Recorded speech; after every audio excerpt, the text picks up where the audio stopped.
नमस्कार साथियों, फ्रंट क्षेत्र क्लासेस के ऑनलाइन प्लेटफॉर्म पे मैं बालचंद और आपका दोबारा से हार्दिक स्वागत अभिनंदन करता हूं।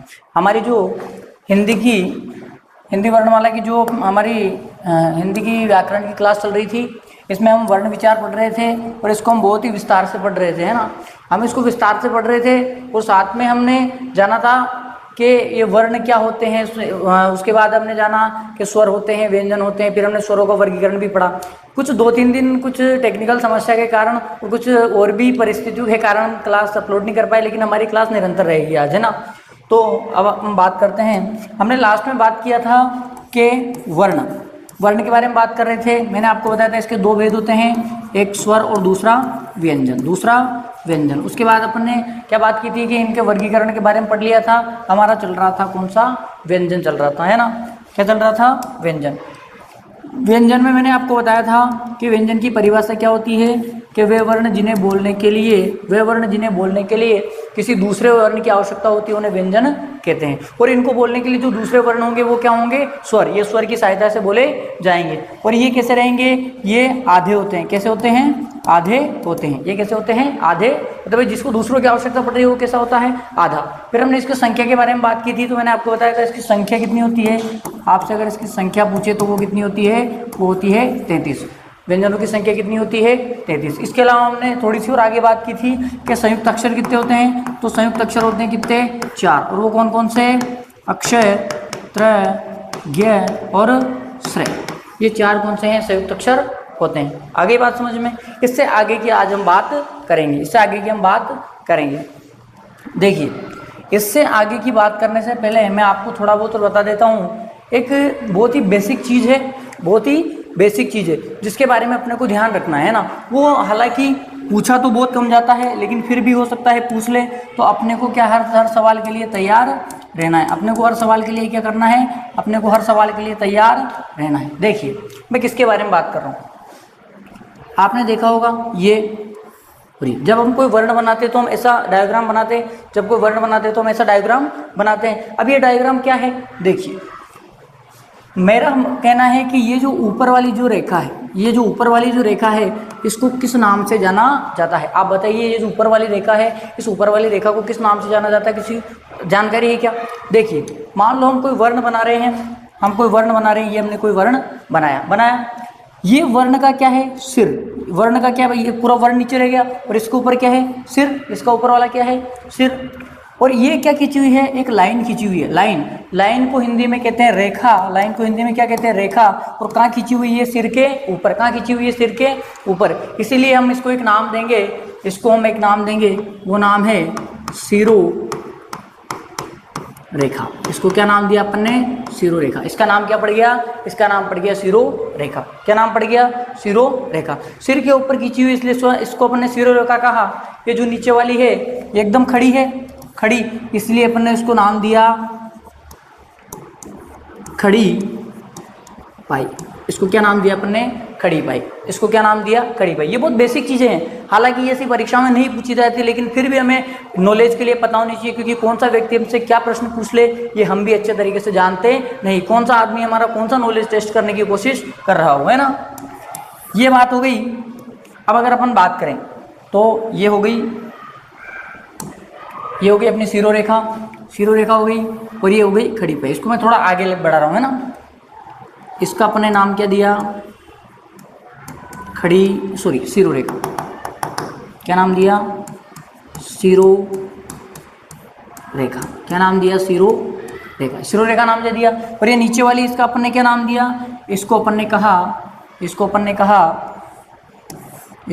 कहा खड़ी पाई। इसका नाम क्या? खड़ी पाई। अब देखो, अब मेरा प्रश्न यहाँ से शुरू होता है। यहाँ से होता है। ये बताना नहीं था कि खड़ी पाई क्या है, ये आपको पता है ना। मैं आपसे पूछना चाह रहा हूँ कि आपने ये से किसी वर्ण के ऊपर बिंदु लगा देखा है? किसी वर्ण के पीछे भी आपने बिंदु लगा देखा होगा? किसी वर्ण के नीचे भी आपने बिंदु लगा देखा होगा? और किसी वर्ण के आगे भी आपने बिंदु लगा देखा होगा? क्या है ये बिंदु और क्या इनका नाम है? ये हमसे पूछा जा सकता है। सबसे पहले बात करें कि जो ऊपर वाला बिंदु है इसका नाम क्या होगा, बताइए ऊपर वाले बिंदु का नाम क्या होगा। तो देखिए इस ऊपर वाले बिंदु को कहा जाता है अनुस्वार। इस ऊपर वाले बिंदु को क्या कहा जाता है, इस ऊपर वाले बिंदु को कहा जाता है अनुस्वार। जब मैंने आपको अयोगवा बताए थे कि जो दो अयोगवा होते हैं, दो अयोगवा होते हैं ना, दो अयोगवा कौन से, हम और अह, इसमें जो ये ऊपर वाला है ये क्या है, अनुस्वार। देखो लगा हुआ है, अनुस्वार लगा हुआ है ना, तो ये कौन सा है, अनुस्वार। और ये अनुस्वार जो है आपसे पूछ ले कि अनुस्वार है ना, और मैंने कहा था कि ये अयोगवा है। और अयोगवा का प्रयोग मैंने जब उसकी विशेषता बताई थी तब आपको बताया था कि अयोगवा का प्रयोग, तो मैंने आपको बताया था कि ये ऊपर वाला जो बिंदु है इसको क्या कहा जाता है, इसको कहा जाता है अनुस्वार। इसको क्या कहा जाता है, इसको कहा जाता है अनुस्वार। और ये जो अनुस्वार है मैंने आपको बताया था ये एक अयोगवा है, और अयोगवा का प्रयोग केवल स्वरों पे होता है। तो आपसे कोई पूछे कि अनुस्वार का प्रयोग जो है हिंदी की कितने वर्णों पे होगा, है ना, तो अनुस्वार जो है इसका प्रयोग हिंदी, ये इसका प्रयोग केवल किस पे होता है, केवल स्वरों पर। इसका प्रयोग केवल किस पे होता है, स्वरों पे होता है। क्योंकि मैंने अयोगवा में बताया था आपको कि इसका प्रयोग केवल किस पे होता है, स्वरों पे। और स्वरों की संख्या हमारे सामने कितनी है, स्वरों की संख्या हमारे सामने आती है कितनी, 11। तो इसका प्रयोग कितने वर्णों पे होगा, इसका प्रयोग हिंदी वर्णमाला के कितने, 11 वर्णों पे होगा। जैसे कैसे, मान लो आपने एक शब्द पढ़ा होगा कंठ, शब्द पढ़ा है आपने कंठ। अब देखो आपने तो, अब आप कहोगे कि सर ये आपने तो कहा कि ये तो केवल स्वर वर्णों पे इसका प्रयोग होगा, लेकिन यहाँ पे तो क्या, ये जो कंठ शब्द है इसमें तो इसका प्रयोग स्वर वर्णों पे नहीं हुआ, तो फिर कहाँ पे, तो ध्यान रखना चाहिए कंठ है, मैंने आपको बताया था कि जो व्यंजन होते हैं वो कैसे होते हैं, आधे। इसको जैसे हम अलग करेंगे तो इसमें निकला हुआ क्या बाहर आ जाएगा, अ, और पीछे क्या बच गया, ठ। अब आप मेरे को बताइए कि इसका प्रयोग किस पे हुआ, इसका प्रयोग किस पे हुआ, स्वर पे हुआ। तो आगे बात समझ में, जो ये सीरो रेखा के ऊपर जो बिंदु लगता है इसको क्या कहा जाता है, इसको कहा जाता है अनुस्वार। इसको क्या कहा जाता है, इसको कहा जाता है अनुस्वार। अब देखो इसके अलावा हम बात करें, मैंने आपको बताया था कि एक जो बिंदु है वो लगता है खड़ी पाई के यहाँ, खड़ी पाई के यहाँ। पहला प्रश्न तो यही कि इस बिंदु का नाम क्या होगा, पहला प्रश्न तो यही कि इस बिंदु का नाम क्या होगा। तो ध्यान रखना इस बिंदु का नाम होता है, इस बिंदु को हम किस नाम से जानते हैं, इस बिंदु को हम जानते हैं पंचमाक्षर बिंदु। किस नाम से, पंचमाक्षर बिंदु। किस नाम से जानते हैं, इसको जानते हैं हम पंचमाक्षर बिंदु के नाम से जानते हैं। किसके नाम से, पंचमाक्षर बिंदु। अब पंचमाक्षर देखो उसके नाम से स्पष्ट है, पंच मतलब पांचवा, पंच मतलब पांचवा, पंचमाक्षर बिंदु के नाम से हम इसको जानते हैं, है ना, पंचमाक्षर बिंदु के नाम से हम इसको जानते हैं। तो अब आप मेरे को बताइए कि पंचमाक्षर इसका नाम क्यों पड़ा। तो ध्यान रखना, एक ध्यान रखने वाली चीज है, एक ध्यान रखने वाली चीज है, वो मैं आपको बता कि इसका प्रयोग अपन बात करेंगे ना कि इसका प्रयोग कहाँ होता है, तो इसका प्रयोग होता है क वर्ग के पांचवें वर्ण, के वर्ग का पांचवा वर्ण जो होगा ना उसके ऊपर इसका प्रयोग होगा। और के वर्ग का पांचवा क्या कौन सा, देखिए क ख ग घ। के वर्ग का मतलब के की लाइन है ना, तो इसका पांचवा क्या होगा, इसका पांचवा होगा इंग। और इस पे इसका प्रयोग होगा के वर्ग के पांचवें वर्ण पे। जब भी हम इसको लिखते हैं तो ये पीछे जो बिंदु लगा रहता है ये कौन सा है, पंचमाक्षर बिंदु। और क्यों, क्योंकि ये किसी भी वर्ग के कौन से वर्ण पे इसका प्रयोग हुआ, पांचवें नंबर के, कौन से पे, पांचवें नंबर पे, और बिंदु है तो इसीलिए इसका नाम क्या पड़ गया, पंचमाक्षर बिंदु इसका नाम पड़ गया। क्या नाम पड़ गया इसका, पंचमाक्षर बिंदु इसका नाम पड़ गया। आगे बात समझ में, तो पंचमाक्षर बिंदु का प्रयोग किस पे होगा, तो हिंदी वर्णमाला के केवल एक वर्ण पे पंचमाक्षर बिंदु का प्रयोग होता है, वो कौन सा है, वो है के वर्ग। के वर्ग मतलब के की लाइन का पांचवा, के वर्ग मतलब के की लाइन का पांचवा पर इसका प्रयोग होगा। समझ गए। अगर अब हम आगे बात करें, तो देखिए अब हम आगे बात करें, देखिए है ना, ये हो गए। अब एक बिंदु मैंने आपको बताया था कि एक बिंदु कहाँ लगता है, एक बिंदु यहाँ लगता है, एक बिंदु कहाँ लगता है, नीचे, एक बिंदु यहाँ लगता है किसी भी वर्ण के नीचे। अब इस बिंदु का नाम क्या है, इस बिंदु का नाम क्या है, तो पहले आप इसके नाम के बारे में जानो। इसको कहा जाता है उत्क्षिप्त। क्या कहा जाता है, इसको कहा जाता है उत्क्षिप्त। क्या कहा जाता है, उत्क्षिप्त। इसी को कहा जाता है द्विगुणी द्विगुणी, इसी को कहा जाता है, इसका एक और नाम है ताड़नजात, और इसी को कहा जाता है फेंका हुआ। इसी को क्या कहा जाता है? फेंका हुआ। देखो अब ये कैसे हुए, अब ये कैसे हुए आप देखना। उत्क्षिप्त इसका नाम है, उत्क्षिप्त इसका नाम है, ताड़नजात इसका नाम है, इसी को हम द्विगुणी कहते हैं, इसी को हम कहते हैं फेंका हुआ। अब ये बात तो अपने को इसके नाम तो समझ में आ गई, इसके नाम तो अपने को समझ में आ गए, लेकिन अपने को क्या प्रश्न पूछेगा? अपने से वो प्रश्न पूछेगा कि इसका प्रयोग कहाँ होता है, ये इसका प्रयोग हिंदी वर्णमाला के कितने वर्णों पे होता है। क्या पूछेगा कि इसका प्रयोग हिंदी वर्णमाला के कितने वर्णों पे होता है। ये बात अपने को ध्यान रखनी है, ये बात अपने को ध्यान रखनी है। समझ गए क्या? देखिए, तो मैं आपको बताऊं कि इसका प्रयोग जो है हिंदी वर्णमाला के, इसका प्रयोग हिंदी वर्णमाला के, इसका प्रयोग हिंदी वर्णमाला के कितने, तो मैं आपको बताऊं इसका प्रयोग हिंदी वर्णमाला के 2 वर्णों पे होता है। कितने वर्णों पे? 2 वर्णों पे। कितने वर्णों पे होता है? हिंदी वर्णमाला के 2 वर्णों पे होता है। वो 2 वर्ण कौन कौन से? तो ध्यान रखना, ट वर्ग का तीसरा और चौथा। कौन से वर्ग का? ट वर्ग का। तो इसको हटा देते हैं। ट वर्ग का, देखो ट वर्ग कौन सा? ट वर्ग मतलब ट की लाइन, ट, ठ, ड,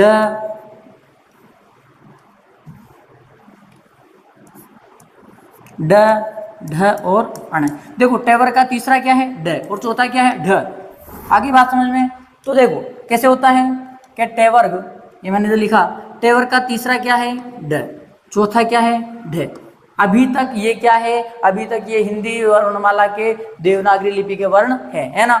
अब जैसे ही, अब हमने देखा है कि जब हम इनका प्रयोग करते हैं, इसको थोड़ा सा और इधर ले लेते हैं।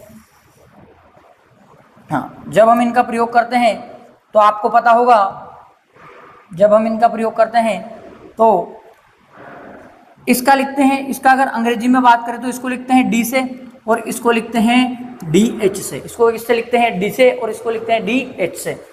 अब जैसे ही मैंने ये ड लिखा, और ड के नीचे क्या लगा दिया? ताड़नजात चिन्ह।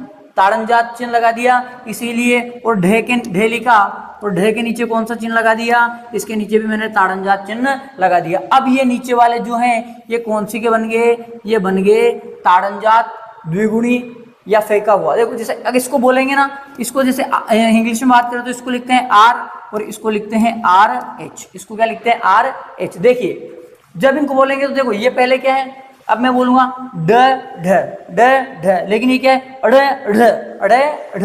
क्या है? अड़े ढ। मतलब ऐसा लगता है कि जबान जैसे इस वर्ण को बाहर फेंक रही हो, अड़े ढ। समझ गए? अब आपने एक उदाहरण सुना होगा, जैसे आपने झालावाड़ सुना है। देखो झालावाड़ एक जिला है अपने राजस्थान का। जब हम इसको लिखते हैं तो इसकी स्पेलिंग होती है JHALAWAR, न कि डी। झालावाड़ आर आ रहा है ना, आर, मतलब ये कौन सा है? ये नीचे जो चिन्ह लगा हुआ है ये द्विगुणी वर्ण है। ये कौन सा वर्ण है? द्विगुणी वर्ण है। द्विगुणी कैसे कहा इनको? देखिए एक तो ऐसे थे, एक तो ऐसे थे, और एक कैसा बन गया? ये ऐसा। मतलब कितने गुण हो गए इसमें? 2 गुण आ गए। कितने गुण आ गए इसमें? 2 गुण। इसीलिए इनको क्या कहा? द्विगुणी कहा। हिंदी में प्रश्न आ सकता है कि द्विगुणी वर्णों की संख्या हिंदी में कितनी है? तो 2। कितनी है? 2। कौन कौन से? तो होंगे अड़ और ढ, अड़ और ढ, है ना। आगे बात समझ में? और अपन से पूछ सकता है कि द्विगुणी, ताड़नजात या फिर फेंका हुआ चिन्ह या उत्क्षिप्त चिन्ह का प्रयोग हिंदी वर्णमाला के कितने वर्णों पे होगा? तो 2 वर्णों पे होगा। और वो 2 वर्ण कौन से होंगे? वो 2 वर्ण होंगे क वर्ग का तीसरा और क वर्ग का चौथा होगा। आई बात समझ में? ये बहुत बेसिक बात है, इसमें से बहुत छोटे छोटे प्रश्न अपने सामने बन सकते हैं। अब बात आती है जो यहाँ पर जो बिंदु लगता है या यहाँ पर एक बिंदु आता है उसकी, इसके बारे में ध्यान से सुनना। इसको मैं आगे बताता हूँ। देखिए अब इसके बारे में आपको बहुत ही ध्यान से सुनना है, इसके बारे में आपको बहुत ही ध्यान से सुनना है ना, बहुत इंपॉर्टेंट है वो भी, है ना। देखिए ये हमारी खड़ी लाइन, खड़ी पाई, ये हमारी सीरो रेखा, और इसके आगे लगने वाले वर्ण के बारे में हम बातचीत कर रहे हैं। देखना, देखो पहली बात तो हमें ये पता होना चाहिए कि ये जो बिंदु लगा है इसका नाम क्या है। तो इसका नाम हमारे सामने आता है, इसको कहते हैं हम नुक्ता। क्या कहते हैं? नुक्ता चिन्ह। कौन सा चिन्ह? नुक्ता चिन्ह। कौन सा चिन्ह? नुक्ता चिन्ह। नुक्ता चिन्ह इसका नाम है और इसके बारे में सबसे इंपॉर्टेंट बात कि ये किस भाषा का है, ये हिंदी भाषा का नहीं है, ये किस भाषा का है, तो अपने से पूछिए तो ये है अरबी और फारसी। कौन सा? अरबी और फारसी। अरबी और फारसी भाषा का ये है। नुक्ता चिन्ह कौन सी भाषा का है? अरबी और फारसी भाषा का है ना। आगे बात समझ में। अब अपने को पता होना चाहिए कि ये कितने हिंदी वर्णमाला के कितने वर्णों पे लगता है, हिंदी वर्णमाला के कितने वर्णों पे लगता है। तो मैं आपको बताऊं, ये हिंदी वर्णमाला के कितने 5 वर्णों पे लगता है। कितने वर्णों पे? 5। कौन कौन से?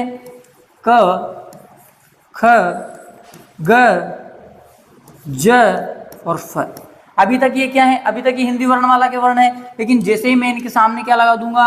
नुक्ता लगा दूंगा, तो ये किसके बन जाएंगे? ये बन जाएंगे अरबी फारसी के। ये बन जाएंगे अरबी फारसी के। अब ये बात हमें क्यों पता है कि भाई किसने हमसे कहा कि जो हिंदी वर्णमाला के जो ये 3 वर्ण हैं, सॉरी ये 5 वर्ण हैं, इनके ऊपर ही नुक्ता चिन्ह का प्रयोग होता है, इनके ऊपर ही नुक्ता चिन्ह का प्रयोग होता है। ये बात हमसे किसने कही? भाई किसी ने तो कही होगी तब जाके, या फिर हमें सपना आ गया। तो ध्यान रखना, हमने न तो इसको मर्जी से बोला है और न हमें सपना आया। हमारे जो हिंदी भाषा के एक हिंदी भाषा विभाग के एक इंस्पेक्टर बनते हैं, है ना, जिनका नाम था राजा शिव प्रसाद सितारे हिंद। राजा शिव प्रसाद सितार ए हिंद। सितार ए हिंद इनकी उपाधि थी। सितार ए हिंद इनकी क्या थी? उपाधि थी। राजा शिव प्रसाद सितारे हिंद हमारे भाषा विभाग के इंस्पेक्टर बनते हैं। और ये जो हमारे भाषा विभाग के इंस्पेक्टर बनते हैं, तब इन्होंने कहा कि ये जो हिंदी वर्णमाला के 5 वर्ण क, ख, ग, ज और फ है, यदि इनके आगे ये चिन्ह लगा दिया जाए तो ये अरबी और फारसी भाषा के बन जाएंगे। ये कौन सी भाषा के बन जाएंगे? ये अरबी और फारसी भाषा के बन जाएंगे। आगे बात समझ में। तो किसने कहा? राजा शिव प्रसाद सितारे हिंद ने। और पूछा जाए कि नुक्ता चिन्ह जो है कौन सी भाषा का है, तो ये अरबी और फारसी भाषा का है। ये कौन सी भाषा का है? अरबी और फारसी भाषा का है ना। अब देखिए, ये संख्या 5 आपको याद रखनी है, लेकिन एक छोटा सा नोट अपने को याद रखना है कि एनसीईआरटी में अगर नुक्ता वर्णों की संख्या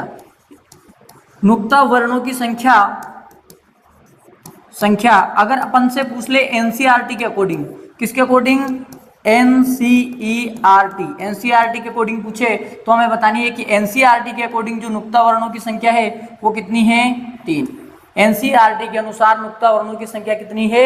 एनसीईआरटी के अकॉर्डिंग नुक्ता वर्णों की संख्या 3 है। कौन कौन सी? तो देखिए, ख, ज और फ, ये 3 जो वर्ण हैं, एनसीईआरटी ने इन 3 वर्णों को नुक्ता वर्ण माना है। एनसीईआरटी ने कितने? 3। राजा शिव प्रसाद सितारे हिंद ने कितने बताए? राजा शिव प्रसाद सितारे हिंद ने कितने बताए? राजा शिव प्रसाद सितारे हिंद ने 5 बताए, 5 नुक्ता वर्ण बताए। लेकिन एनसीईआरटी जो हमारी एनसीईआरटी वो कितना मानती है? एनसीईआरटी मानती है 3। और 3 कौन कौन से? ख, ज, फ। ख, ज और फ, समझ गए? 3 मानती है। अब मान लो हमारे सामने परीक्षा में प्रश्न आ जाए, क्या आ जाए? प्रश्न आ जाए। और अपन राजस्थान के किसी भी एग्जाम की परीक्षा अगर दे रहे हैं, उसने पूछ लिया, चलो प्रश्न में लिखता हूं, उसने हमसे पूछ लिया नुक्ता वर्णों की संख्या है। नुक्ता वर्णों की संख्या है और हमारे सामने ऑप्शन में, पहले ऑप्शन में 3 आ गया, दूसरे ऑप्शन में 5 आ गया, तीसरे ऑप्शन में 4 आ गया। तो मैंने बताया था कि अपन प्रश्न की बात कर रहे थे। कौन सा प्रश्न? प्रश्न था नुक्ता वर्णों की संख्या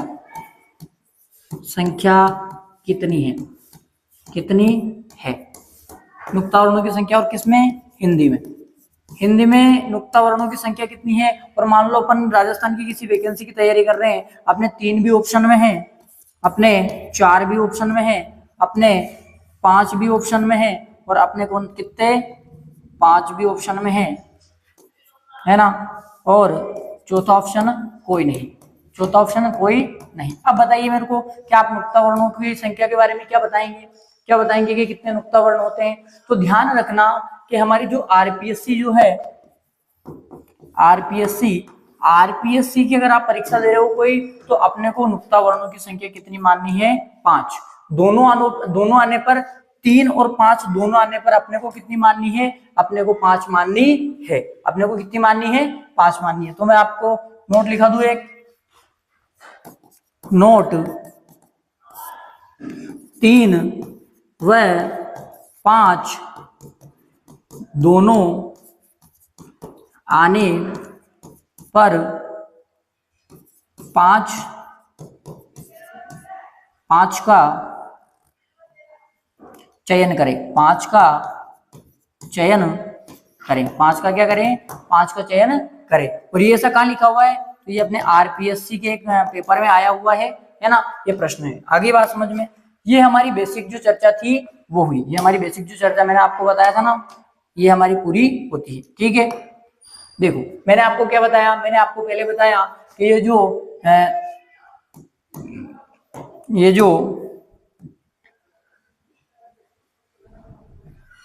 हाँ, ये जो रेखा है इसका नाम क्या है? सीरो रेखा। ये वाली जो लाइन है इसको क्या कहते हैं? खड़ी पाई। सीरो रेखा के ऊपर जो बिंदु लगता है उसको कहा जाता है अनुस्वार। उसको क्या कहा जाता है? अनुस्वार कहा जाता है। और अनुस्वार का प्रयोग किस पे?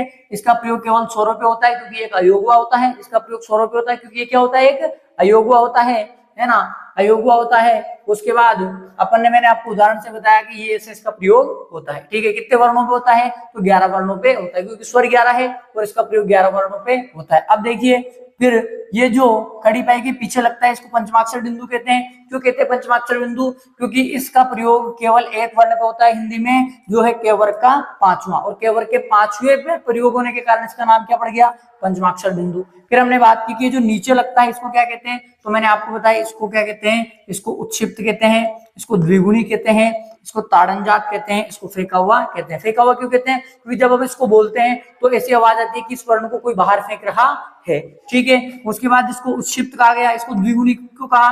द्विगुणी इसलिए कहा क्योंकि ये दो रूपों में, एक इसका रूप ये है और एक इसका रूप ये है, इसलिए इसको द्विगुणी कहा। ताड़नजात भी इसको, इसका नाम है, आपको याद रखना है। और इसका प्रयोग हिंदी वर्णमाला के कितने वर्णों पे? 2। कौन से? ढ और ढ, मतलब ट वर्ग के तीसरे और चौथे वर्ण पे इसका प्रयोग होता है। फिर हमने बात की कि जो आगे लगता है, इसको क्या कहा गया? इसको नुक्ता चिन्ह कहा गया है। नुक्ता चिन्ह कहा गया कौन सी भाषा का है? अरबी और फारसी भाषा का है।